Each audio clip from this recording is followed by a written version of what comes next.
And I appreciate you being here. These are great people. These are great leaders. And the people that are watching by closed circuit and open circuit in many cases are so proud of it. They want it to be open. But they become incredible friends of mine. And, you know, we rebuilt our country in my first term, and now we're at a point that the United States has never seen before. We broke 50,000 on the Dow. They said that would take 4 years. We broke 7,000 on the S&P. They said you couldn't do that within 4 years. It would be impossible. And when I came in, they were all saying if he could get to anywhere close to 40, 45,000, it would be amazing achievement over 4 years. Well, we hit 50,000 in the first year, and we hit 7,000, which was actually tougher to do according to the Wall Street geniuses. We hit 7,000 in the first year. They said it could take 4 or 5 years. They'd be very happy. It would have been a great job. We did it in one, but we're doing a great job. Border peace is one of the most important and consequential things I think that I'll be involved in. We've been involved in a lot, and really I've been involved in a lot with the people up here. We work together on ending wars with their country. Some of the wars were 32 years long, 32, 34, and a 37. That's a long time, and we ended it in about 2 days, each one of those. But we have some other work to do, and we're getting it done.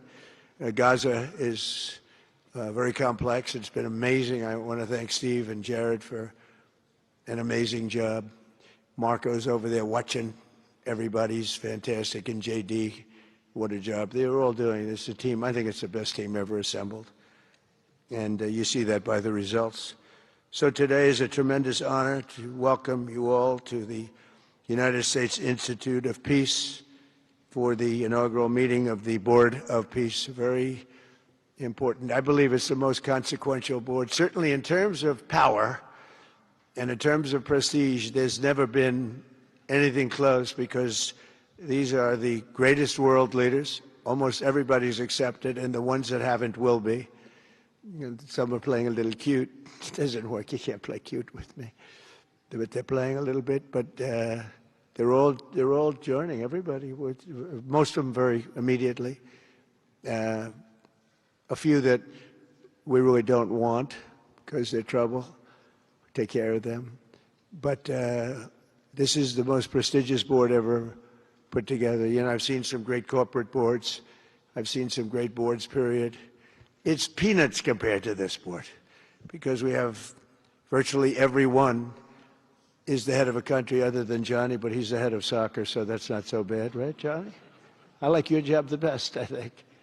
And by the way, your World Cup has set every single ticket record in the history of soccer. In the history, nobody's ever seen anything like it. The sales are virtually complete. Nobody's ever seen anything, so congratulations. You made a good decision. We did it together. Thank you, Johnny. Great guy. So I want to thank the many leaders and dignitaries who have traveled great distances and lengths for the important gathering that we're at right now. This building was built for peace, and nobody knew what to name it. And then Marco named it after me. I had nothing to do with it. I swear I didn't. I swear. I had no idea. They said, there's a surprise coming. I didn't know that surprise. I thought they were going to give me a lot of money or something, maybe cash. Could always use some extra cash. But I came and they stopped the beautiful beast. I got out very safely, I'm sure, and looked up, and there it said, Donald J. Trump on the building. And when I say that had nothing to do, nobody believes it, and that's okay. But I appreciated it. That was Marco and JD and a group got together and they did that, and I just thought it was very nice. And it makes me work harder. We're going to have to work harder. We're going to have to make this building much more important. They built, it's brand new. They built it for peace, but nobody occupied it. You know, nobody knew what the purpose of it. But the architecture is so beautiful, and it was with the meeting rooms, the reception rooms. It's really amazing. Who would think that it was built without anybody in mind or anything in mind, and then the State Department took it over. They liked it. Marco came over one day. He saw this. He said, this building is great. And he actually claimed it, right? He claimed it. And that's what he does. Where is Marco? I said, Marco, is that true? You claimed this building. You took it away from about 5 groups that wanted it. That was done very quickly, very methodically. But it was really built so beautifully in such a beautiful building. But we worked together to ensure the brighter future for the people of Gaza, the Middle East, and the entire world. I think that the Board of Peace, because it's mostly leaders and unbelievably respected people, but mostly leaders of Middle Eastern countries, countries from all over the world, and they've been very generous with money also. And the United States, which I'll say in a moment, is also very generous with money because there's nothing more important than peace. And there's nothing less expensive than peace. You know, when you go to wars, it costs you 100 times what it costs to make peace. We have a man at the end right there that's smiling because you learned that after 30 years of fighting, right? 30 years of fighting, we got it done. I want to thank you very much. That was a great thing you did, you and your new friend. They came to my office and they said, I've been fighting for 22 years. Now you're there for 23 years, right? But I've been fighting for 22 years. That's all I've done is fight this gentleman. And his counterpart was there for 7 years. He said, I've been there for 7 years. All I've done is fight this gentleman. And we had it worked out in about 24 hours, right? And it's been a good peace. And I think they've become friends. I'm not sure I'm allowed to say that, but I think so. I think they've become friends, right? Right. Great. Stand up. Stand up. These are 2 tough cookies, too. You think that was easy? It wasn't easy. These are 2 tough people, good people, but tough people. But, you know, we're in the Oval Office, and we were getting near. But the one was at one side of the room. I have 2 chairs right in front of the desk, the beautiful, resolute desk. One's over here. One's on the other side of the room. I said, folks, could you get a little closer? Well, I don't know. They felt very uncomfortable. You know, they've been killing each other for 32 years. So I say, can you get a little closer? After 1 hour, they were right next to each other. We made a deal. They hugged, they signed, and we had peace with 2 very important countries, and I'll never forget it. So they started off a little weak, and they ended up really strong, and you can be very proud of yourselves. It was a beautiful thing to see. Thank you. Look at that. Can you believe it? 32 years. Thank you. Thank you very much. But we're honored to be joined today by Prime Minister Rama of Albania. President, where is President Milei? You're another one, I'll tell you. Where is President Milei? I endorsed him. I'm not supposed to be endorsing people, but I endorse, when I like people, you know, I've had a very good record of endorsing candidates within the United States. But now I endorse foreign leaders, including Viktor Orban, who's here, and others. And I endorse this gentleman, Milei. He was a little behind in the polls. He ended up winning in a landslide. I just endorsed the Prime Minister of Japan. She was in a tight race, but was probably going to win. And she won in the largest number in the history of Japan. So she likes me a lot. But it was an honor, and you're doing great. Oh, look, they're sitting right next, Victor. I think, but ultimately, I think I'm going to end up endorsing. Hey, look, as long as it works, it's okay with me. But the endorsement seems to be working in foreign countries, too, so that's good. But nice to have you both. Victor, nice to have you both. Very proud of you. The Prime Minister of another, really just a great guy, Pashinyan of Armenia. President Aliyev of Azerbaijan. I love saying that name now, you know. At the beginning, it was giving me a hard time. Now I love saying it. It's a beautiful name. I love it. His Majesty King Hamad bin Isa Al Khalifa of Bahrain. Bahrain. Thank you. Thank you. Where are you? Where are you? He's so rich, he can sit there. He can sit wherever the hell he wants. You know, he could sit up in the corner. He could sit up top. He might take a piece of this building, Marco. He'll take 25% of the building for about $6 billion. Thank you. And you've been very generous also. We appreciate it. Prime Minister Hun Manet of Cambodia. Raise your hand wherever you may be, because, yeah, hi, how are you? Congratulations. That was another one, right? We did a good job with that one. Prime Minister Madbouli of Egypt. Thank you very much, and say hello to the General/President. Okay? Prime Minister Orban of Hungary, who has my complete and total endorsement for election.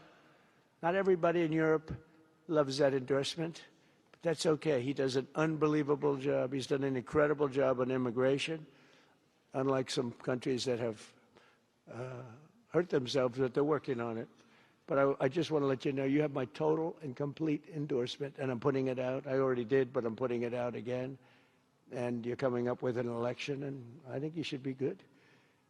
I'll tell you, Millet did pretty well. He was a little down, right? And then he ended up winning in a landslide, so that's pretty good. You're going to do great, Victor. Thank you very much for being here. Appreciate it. You run a great country. A man that I really like a lot he's definitely tough. I don't want to fight him. President Prabowo of Indonesia. Thank you very much. Please, this is a big guy. I tell you, I said, how many people in Indonesia? He said, like 240 million. I said, no, say it again. How many? It's a big country you have. And you do a great job and respected by everybody. And thank you very much for being here. Thank you very much, Mr. President. President Tokayev of Kazakhstan, thank you very much. What a country that is. It's a wonderful country and a rich country, in case anybody has any question. We have some very rich people here today. President Osmani of Kosovo. President, thank you very much. Great job you're doing, too. Thank you very much. Prime Minister Sharif, I like this man, of Pakistan, because there was some fighting going on when I got to know him, and your Field Marshal, General, great General, great Field Marshal, a great guy. And I got to meet the Prime Minister. And he said in front of our Chief of Staff, Susie Wells, who's right here, he said, you know, nobody knows this, but I believe that President Trump saved 25 million lives when he stopped the war between us and India, right? You made that statement? I said 25 million lives? Could have been much more, actually. But it was really a beautiful thing. You said that in front of a group of people they walked out. They don't think about it, but you're talking about that kind of lives. That war was raging. Planes were being shot down, right? And it was Pakistan and India. And I got on the phone with both of them, and I knew them a little bit. I knew Prime Minister Modi very well, actually. I got to know Pakistan through a little trade. They were trying to make too good a deal, and I got a little upset with them. And in the end, they got what they wanted, right? And they made a good deal. And I got to like them, the Prime Minister, the Field Marshal, who's a tough man, a tough, good fighter, right? Good, serious fighter. I like good fighters, actually. And when I heard that they were fighting, I picked up a certain newspaper. I won't tell you which one, because it's fake news generally. But I picked up this newspaper, and I saw that Pakistan and India were really going at it. And then it got worse and worse, and many planes were shot down. It was all out. And I called them, and I said, listen, I'm not doing trade deals with you two guys if you don't settle this up. They said, no, that has both of them. They didn't want to do that. I said, no, it has to. If you don't do it, I'm not doing a trade deal. We're not doing a trade deal. And they do a lot of business with the United States, and they sort of softened up all of a sudden. And all of a sudden I read where there was a little bit of a pullback by one and the other, and all of a sudden we worked out a deal, right? But I said, if you fight, I'm going to put 200% tariffs on each of your countries, which essentially makes you not allowed, you can't do any business. One of them, I won't say which one, said, no, can't do that. They both wanted to fight. But when it came to money, it's nothing like money. When it came to losing a lot of money, they said, I guess we don't want to fight.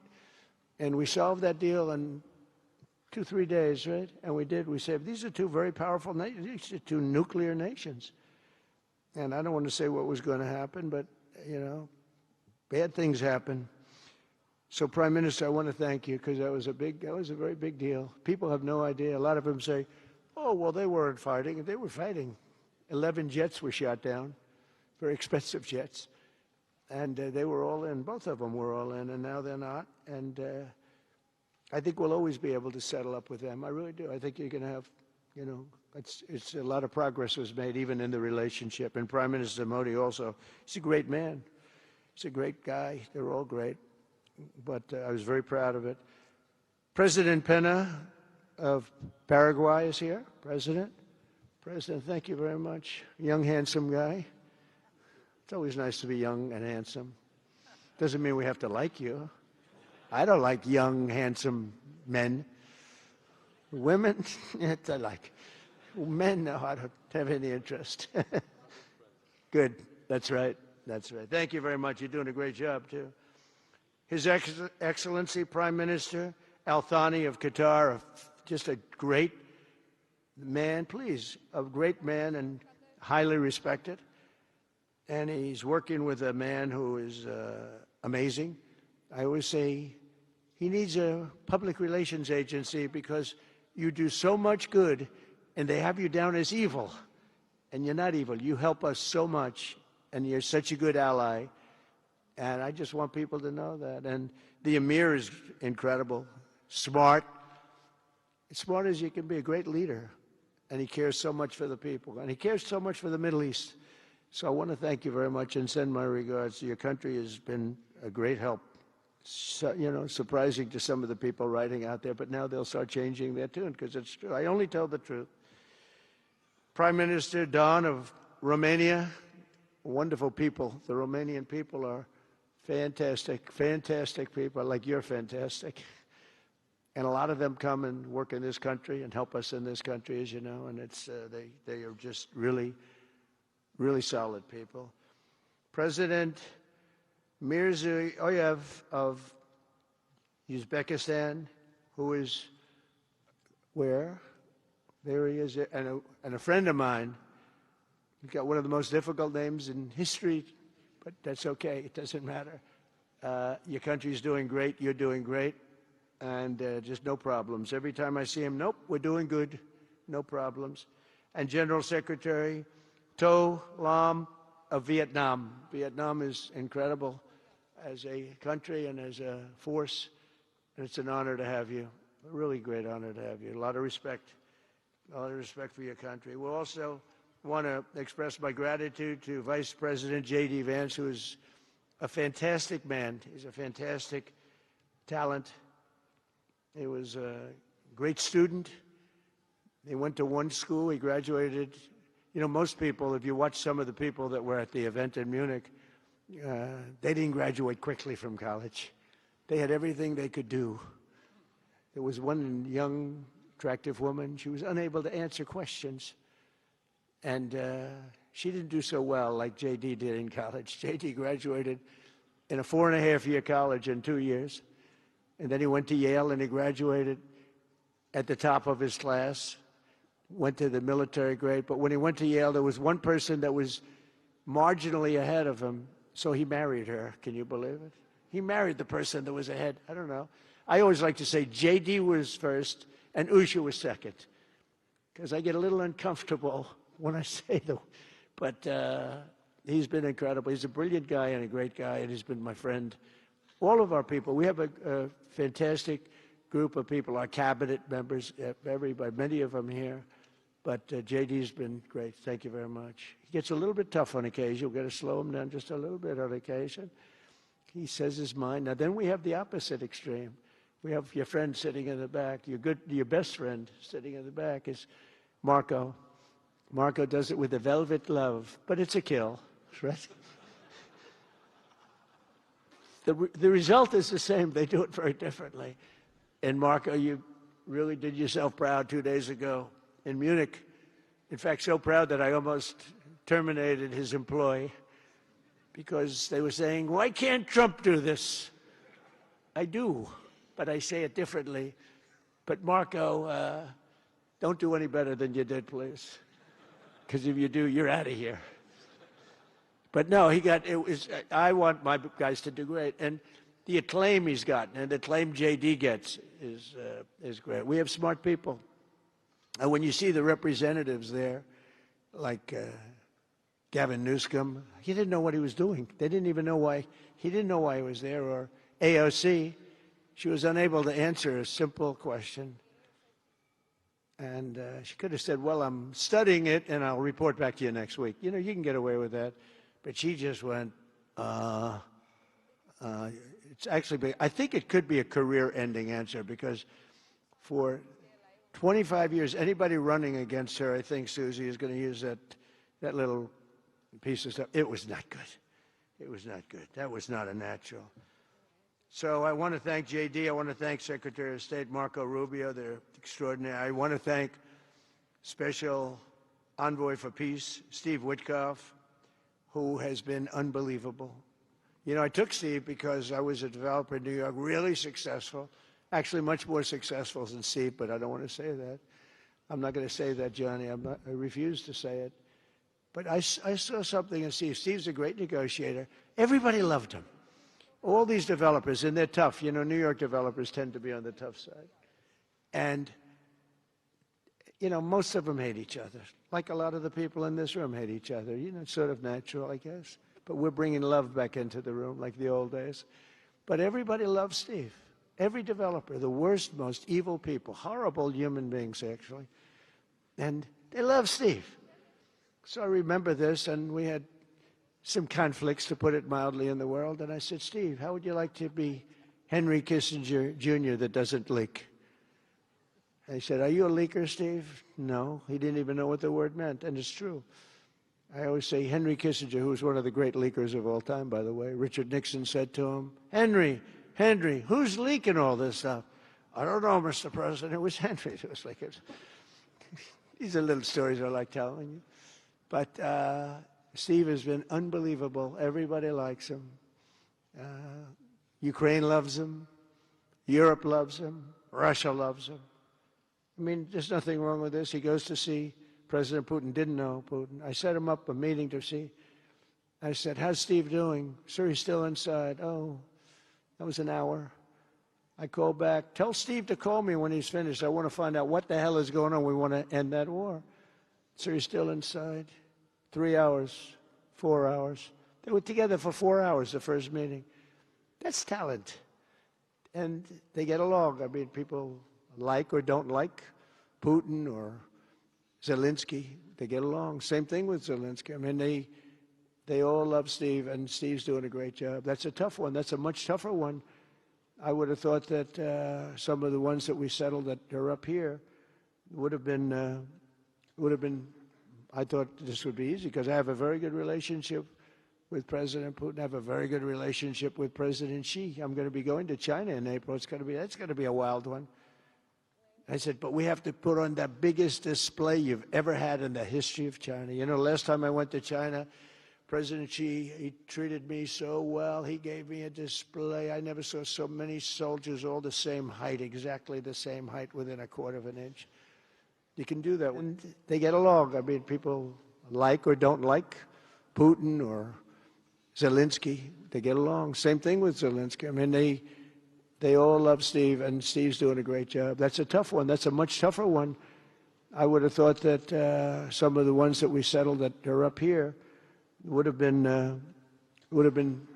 I thought this would be easy, because I have a very good relationship with President Putin. I have a very good relationship with President Xi. I'm going to be going to China in April. That's going to be a wild one. I said, but we have to put on the biggest display you've ever had in the history of China. You know, last time I went to China, President Xi, he treated me so well. He gave me a display. I never saw so many soldiers all the same height, exactly the same height, within a quarter of an inch. You can do that when you have 1.4 billion people. You know, lots of shoulders. Everybody was within about 1/8 of an inch the same height. I said, if they put their helmets down, you could have played pool on the top of their heads. And it was pretty amazing. But I said, you got to top it. He said, I'll top it. We're going to top it. We're going to have a lot of the people, most of the fake news back there is going to be going. So we have, Steve has done a great job. And then a little bit later on, we brought Jared in. Jared was responsible for the Abraham Accords, which is incredible. Nobody else could have done that. A very smart guy. And we're making Jared an envoy also, envoy of peace. They're both envoys of peace. And you couldn't get two. I tell you what, I watch these two guys. I say, at least we're covered from an IQ standpoint. These two guys walk into a room. And but people like them both, you know. They're good people. And they like them both. And they've had some very good meetings. They've had some very interesting meetings having to do with, as you know, Iran is a hot spot right now, and they're meeting, and they have a good relationship with the representatives of Iran, and, you know, good talks are being had. It's proven to be, over the years, not easy to make a meaningful deal with Iran. We have to make a meaningful deal. Otherwise, bad things happen. But we have to make a meaningful deal. But they have a great relationship with the representatives of Iran. They have a great relationship with the other one that they're really working on now, because so many of these, I mean, as an example, Kosovo, Serbia. I did that one.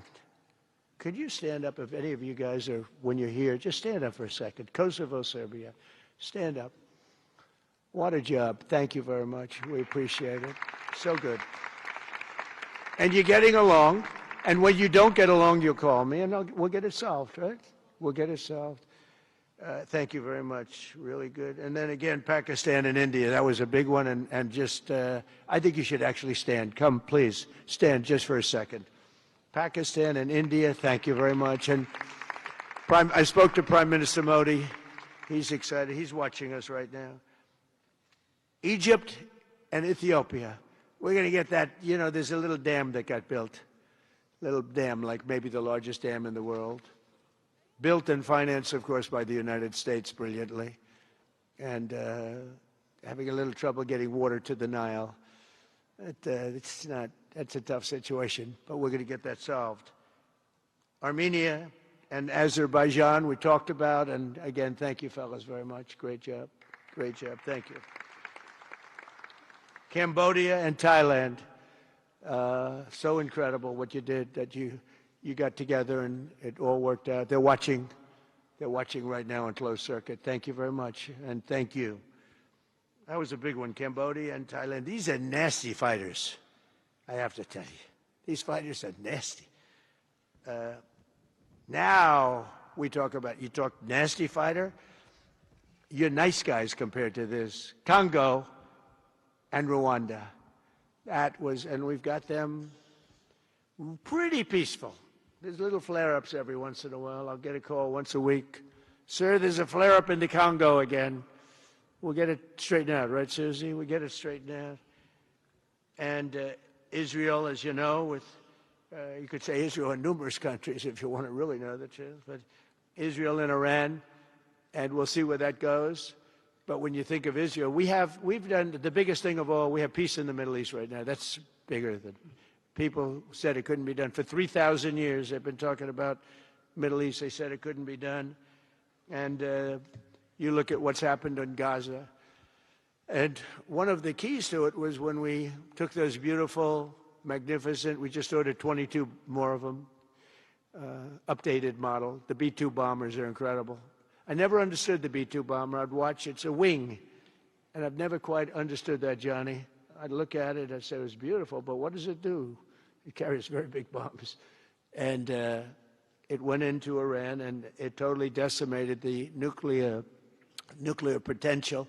And when it did, when it decimated that, all of a sudden we had peace in the Middle East, because there was a black cloud hanging over the Middle East, and if that wasn't done, that cloud would have been there. And countries like Saudi Arabia, countries like Qatar, countries like, nobody could have signed. You would have had that threat. Nobody could have had, you couldn't have had peace in the Middle East. So now we may have to take it a step further, or we may not. Maybe we're going to make a deal. You're going to be finding out over the next probably 10 days.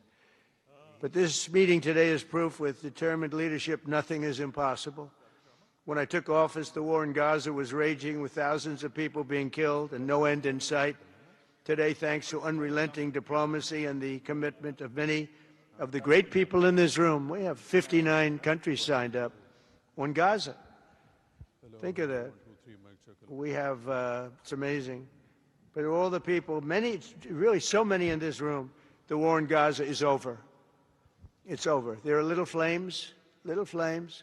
Hamas has been, I think they're going to give up their weapons, which is what they promised. If they don't, it'll be, they'll be harshly met, very harshly met. They don't want that.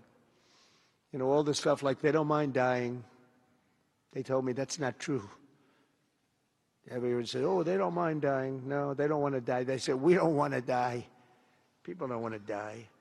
The ceasefire was held, and every last remaining hostage, both living and dead, has been returned back home. Think of that. That was an impossibility. And we did hundreds of hostages, but the last 20, and I always said to Steve and Jared, I said, the last 20 are going to be very tough, very, very tough. And we got them back. We got the living back, and then we only got about 16 of the dead, and we said, well, you got to get them all. You promised them all. And they dug and dug and dug. You can imagine it's a job that's brutal. And Hamas really did a lot of that work. And you got to give them credit for that.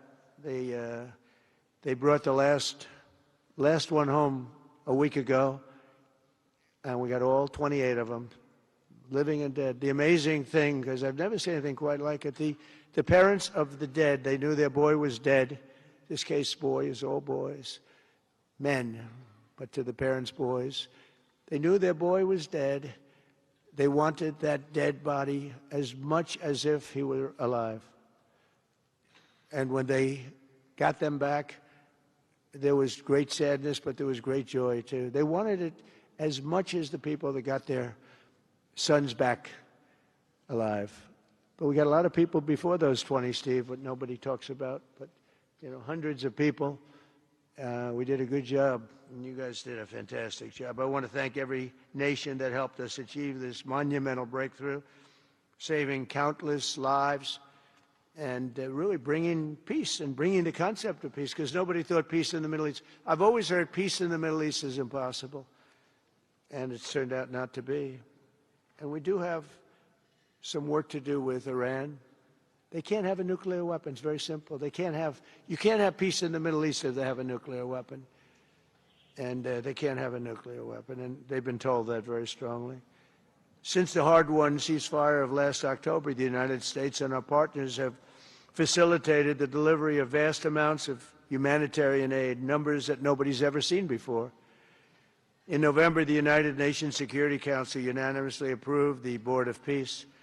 And last month in Davos, we welcomed over 24 members to this very important new organization. And we are very closely working with the United Nations. In fact, I'm going to speak to the Secretary General in a little while. He's a good man. And I've had a good relationship. Other than in my last speech, they did turn off my teleprompter. I got up there. My teleprompter didn't work. I'm sitting in front of all of you people and more. I had no teleprompter. I knew I was in trouble because I'm walking up. The teleprompters are over here. I had the most beautiful speech ready.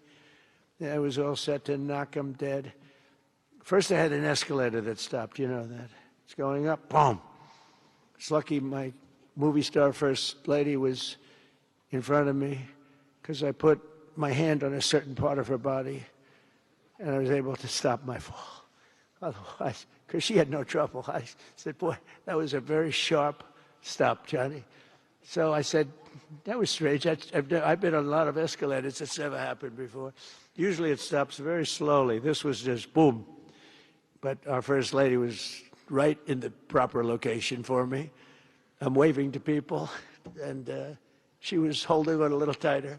She knew what was happening. She did. She said, that's a very successful movie out right now, like #1. Can you believe this? And it's a big movie star. And I always say it's trouble because I always say there's not room in one family for 2 stars. I told her that. We can't have 2 stars in one family. So I don't know what that means, but it's not good. but it is good because we're proud of her. She did a, people in the United States love the First Lady, and she did the movie, and it's become the biggest selling documentary in 20 years. Can you believe? The theaters are all packed. Women especially, they go back and they see it 2 or 3 times, 4 times. But together we're committed to achieving a Gaza that is properly governed throughout. The whole area is going to be, you know, so many countries that have really nothing to do with the Middle East, but they're maybe somewhat close by. They're all involved. They want to go in and fight. They tell me all the time, we'd like to send soldiers to fight if it's necessary. And I don't think it's going to be necessary. We have 2 countries that want to go in and do a number on Hamas. I said, I really don't think it's, I hope it's not going to be necessary, because they made a promise, and they promised me get rid of their weapons. Looks like they're going to be doing that, but we'll have to find out. But it's no longer a hotbed of radicalism and terror. And to end that, we have today, and I'm pleased to announce that Kazakhstan, Azerbaijan, UAE, Morocco, Bahrain, Qatar, Saudi Arabia, Uzbekistan, and Kuwait have all contributed more than $7 billion toward the relief package. That's great. Thank you, fellas. Thank you.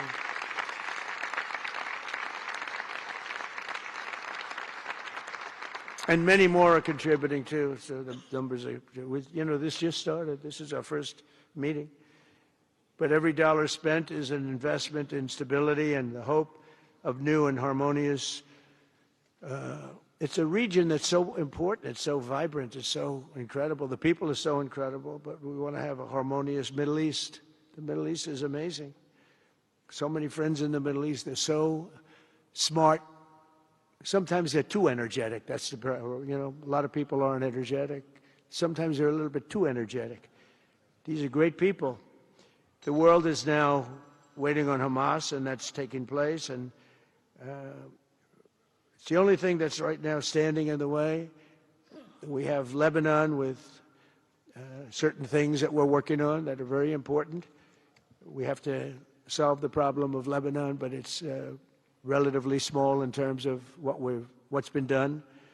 And again, the key was getting rid of the nuclear potential, because Iran would have had a nuclear weapon based on everything we found out since within 1 month. We can't let that happen. So many of our friends in Europe are attending today, and we're eager to have them become full members. They all want to become full members, and we've had a great response from Europe. And Europe is, you know, it's where I come from, where so many people come from that are in the United States.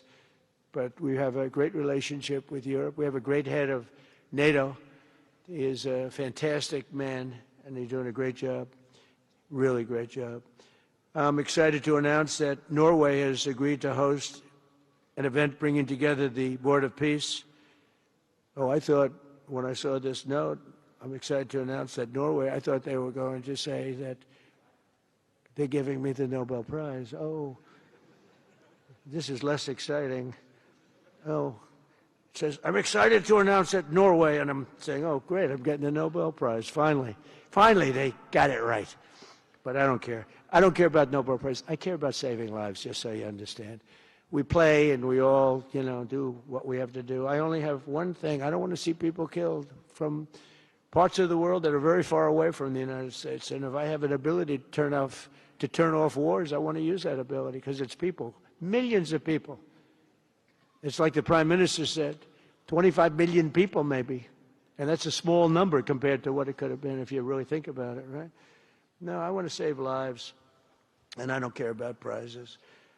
And the UN Office for Coordination of Humanitarian Assistance is raising $2 billion for the support of Gaza. Additionally, Japan has just committed to host an aid fundraiser, which would be a very big one. It's already successful. We know some of the numbers that are being talked about, which will be attended by other nations in the region, including South Korea, the Philippines, Singapore, and others.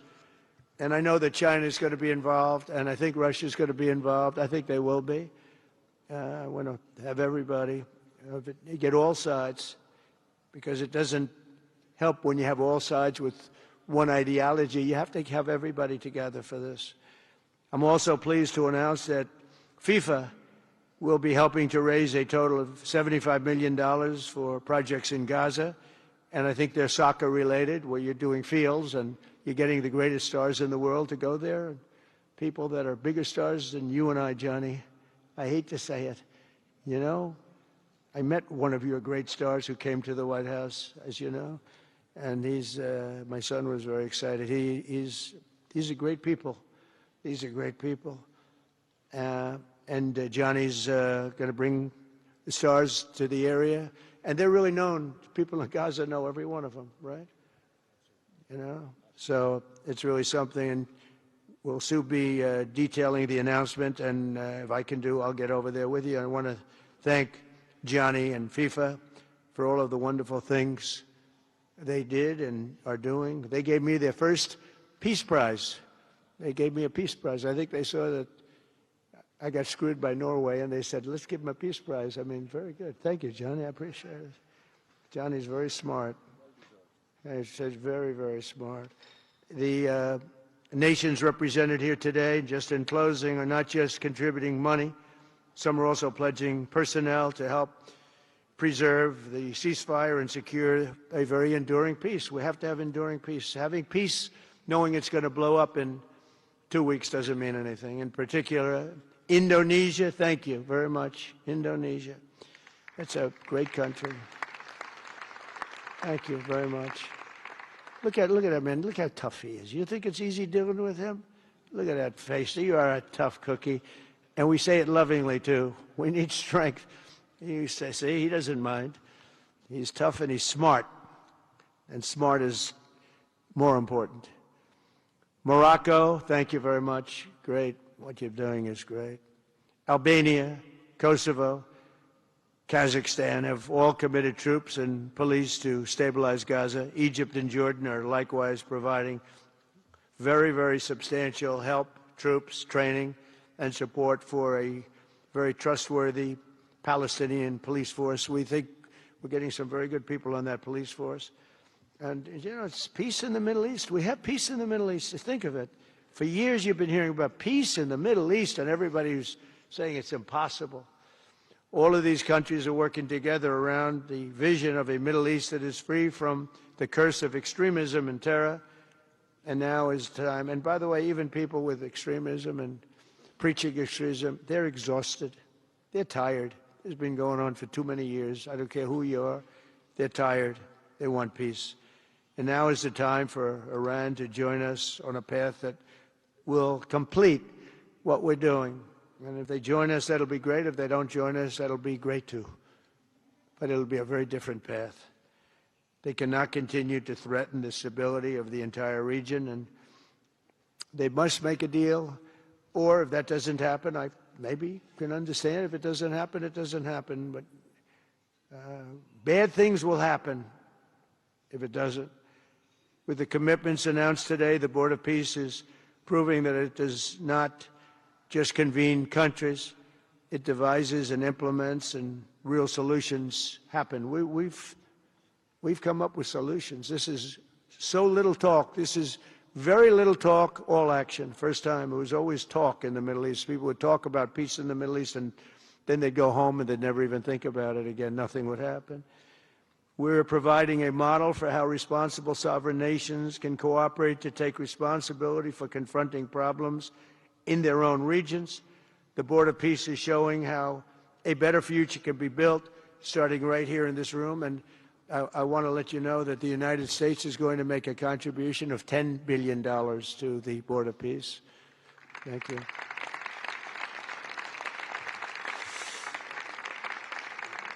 And we've had great support for that number. And that number is a very small number when you look at that compared to the cost of war. That's 2 weeks of fighting. It's a very small number. It sounds like a lot, but it's a very small number. So we're committed to $10 billion. Together we can achieve the dream of bringing lasting harmony to a region tortured by centuries of war, suffering, and carnage. They say 3,000 years. And hopefully we can lift up the eyes of the world to envision how other intractable conflicts can be settled So many conflicts, they say, are impossible to settle, and we get them settled. We got, of those 8 that we settled, most of them were said to be not settleable. And they not only got settled, they got settled within days. More impossible problems can be solved as we go along this very beautiful path. I think it's a beautiful path. I think it's such an important day. Even the weather's beautiful. We walk in, it's beautiful. Everything's beautiful. But the ancient wounds can be healed, and they are indeed ancient. This has been going on for so many centuries that our entire planet will be a better, safer, more beautiful, and more peaceful place for us all. We're going to be working with the United Nations very closely. We're going to bring them back. I think the United Nations has great potential, really great potential. It has not lived up to potential. The 8 wars, I never even spoke to them about one of them, and I should be speaking to them about all of them. Someday I won't be here. The United Nations will be, I think, is going to be much stronger. The Board of Peace is going to almost be looking over the United Nations and making sure it runs properly. But we're going to strengthen up the United Nations. We're going to make sure its facilities are good. They need help, and they need help money-wise. We're going to help them money-wise. And we're going to make sure the United Nations is viable. And you have some very good people at the United Nations, can do a good job. But as I said, I've said it for years, United Nations has tremendous potential. A lot of people didn't like what I said. They said, oh, you shouldn't say that because, you know, we don't care about the United Nations. No, it's really very important, and I think it's going to eventually live up to potential. That'll be a big day. So I want to thank everybody for being here. You're my friends. You're great leaders. You're great people. And I can honestly say, you know, you're strong leaders, you're tough leaders in many cases, and every single one that I'm looking at that's right here, I've gotten to know and I've gotten to respect, and really you're friends of mine. And if I can help you at all, you let me know. But this is going to be something, the Board of Peace will be something that, the likes of which I don't think anybody's seen before. And thank you all very much. It's a great honor. I'm going to ask J.D. Vance to come up and say a few words. Thank you very much. Gaza Aman board का Washington में पहला इजलास अमेरिकी सदर Donald Trump खिताब कर रहे थे। बोर्ड ऑफ पीस के इफ्तिताही इजलास से खिताब में डोनाल्ड ट्रंप ने कहा कि अपने अहदाफ और अहमियत के हवाले से हम जानते हैं गजा में अमन और तामीर नौ के लिए इस फोरम की बहुत ज़्यादा अहमियत है। डोनाल्ड ट्रंप का ये भी कहना था कि भारतीय वज़ीर आज़म मोदी को बता दिया है कि जंग ना रुकी तो भारी टैरिफ लगा दूंगा। फील्ड मार्शल सैयद आसिम मुनीर के हवाले से गुफ्तगू करते हुए एक मरतबा फिर अमेरिकी सदर डोनाल्ड ट्रंप ने कहा कि पाकिस्तानी फील्ड मार्शल बहुत बड़े फाइटर हैं और वो एक बहुत अजीम इंसान हैं।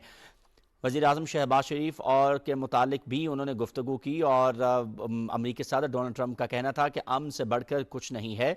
वज़ीर आज़म शहबाज शरीफ को बहुत पसंद करता हूँ। सदर डोनाल्ड ट्रंप की अपने खिताब में फील्ड मार्शल की भी तारीफ। उन्होंने कहा कि फील्ड मार्शल सैयद आसिम मुनीर बहुत आला सिपाह सालार हैं। सदर ट्रंप को अपने खिताब में एक बार फिर भारत जंग का भी जिक्र किया उन्होंने और कहा कि पाकिस्तान और भारत की जंग बहुत ही शिद्दत इख्तियार कर रही थी। हमने अपना किरदार अदा करते हुए इस जंग को रुकवाया। डोनाल्ड ट्रंप ने कहा कि हम गजा के लोगों को अमन देना चाहते हैं। गजा में अमन के क़याम के हवाले से बोर्ड ऑफ पीस का किरदार इंतहाई अहम है। उन्होंने कहा कि अहदाफ के हवाले से अमन बोर्ड का कोई भी मुतबादिल नहीं है। अमेरिकी सदर डोनाल्ड ट्रंप ने बोर्ड ऑफ पीस के इजलास से खिताब में कहा कि ईरान के साथ अच्छी बातचीत जारी है, बामकसद मुआहिदा चाहते हैं।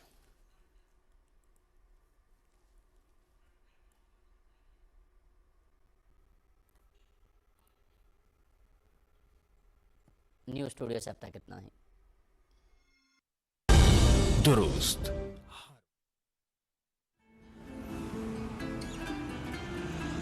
रजिया बाजी, रजिया बाजी।